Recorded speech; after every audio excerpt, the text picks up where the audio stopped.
You should never buy a rug made out of this material.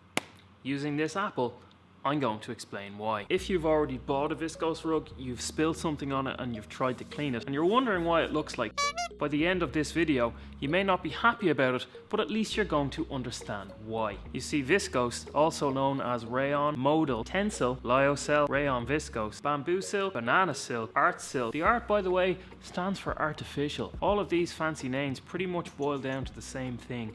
And I say boil because viscose is actually paper. Sort of. It is made by boiling wood pulp along with a whole host of other pretty nasty chemicals into pure cellulose, which is a honey-like viscous liquid, hence viscose. That liquid is then taken and pressed through a spinner, which kind of looks like a shower head, and that spins and the viscose fibre is extruded into a vat of acid and spun into a yarn. That yarn is then made to make all sorts of stuff, including rugs. It was first made by the DuPont Corporation in the 1850s for the fashion industry. I even bought a viscose t-shirt just to see how it washes. But I think you'll agree, it looks pretty nice on me. I own a rug spa in Ireland and I get about 15 phone calls a week from people in a panic because they're after spending quite a lot of money on one of these rugs, spill something on it, they've tried to clean it and it winds up looking like this. They then call me trying to fix it for them, and in most cases, unfortunately, we can't. In the last year alone, I've had rugs that come into me looking like this, this, this, this, this, and this. And in most cases, they're just ruined. Remember our apple? You know when you cut an apple in half and it starts to turn brown? Well, that's actually the natural dyes in cellulose turning brown as they oxidize. And when you get viscose wet, it does exactly the same thing. This rug that was brought into us last week was in a room that had a water leak. It obviously got wet. See all this browning here?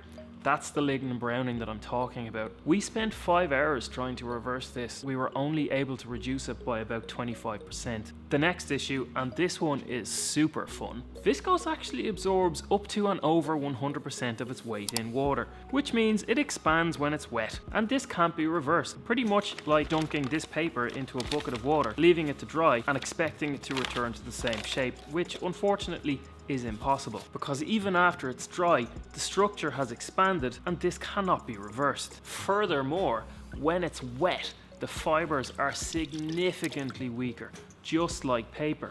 So when you try and remove stains or spills, the pile bursts. And when it's dry, it looks like this. Now don't get me wrong, I get why people buy these rugs. When you see them in a store, they look absolutely beautiful. They have a really soft hand. In fact, they are as soft as a chinchilla to touch. Pretty much the only fibre that feels like this is silk, but silk is vastly more expensive. So the rugs can be stunning and oh so soft, but you know, if you live in your house, you have kids, pets, like a drink, are alive, then in my opinion, a viscose rug is not for you. You can't wet clean them, you can't remove stains from them, the pile bursts from walking on them, even the moisture in the air in your home can cause lignin browning. So how do you clean them? We use a special dry cleaning compound, which is essentially micro sponges impregnated with a dry cleaning solvent. The eagle-eyed amongst you will notice that I am now kneeling on a viscose rug, and I absolutely hate it. I don't hate the design of it, I hate that it's only a couple of years old,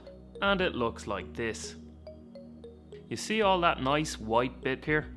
That is essentially the bit that's untouched and under the couch. So the bit to the right here is actually exposed and is getting foot traffic, and you can see all the pile burst and variation versus the clean bit over on the left hand side, which is nice and fluffy looking and refracting light properly. So I'm going to do a time lapse of the dry cleaning method of cleaning the viscose rug so you guys can see exactly what I'm going to take out of it. Please excuse the mess behind me, by the way. We're a little bit busy at the moment and I haven't had time to tidy up.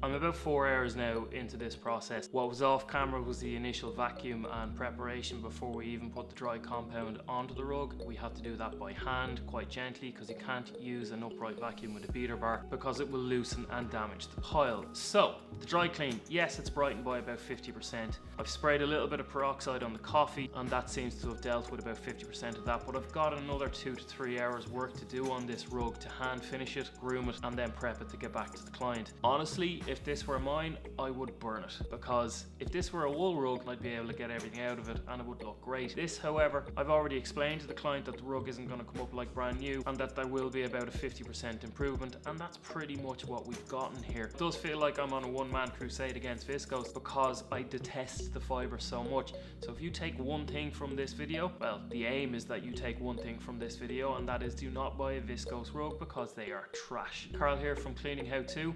See you on the next one.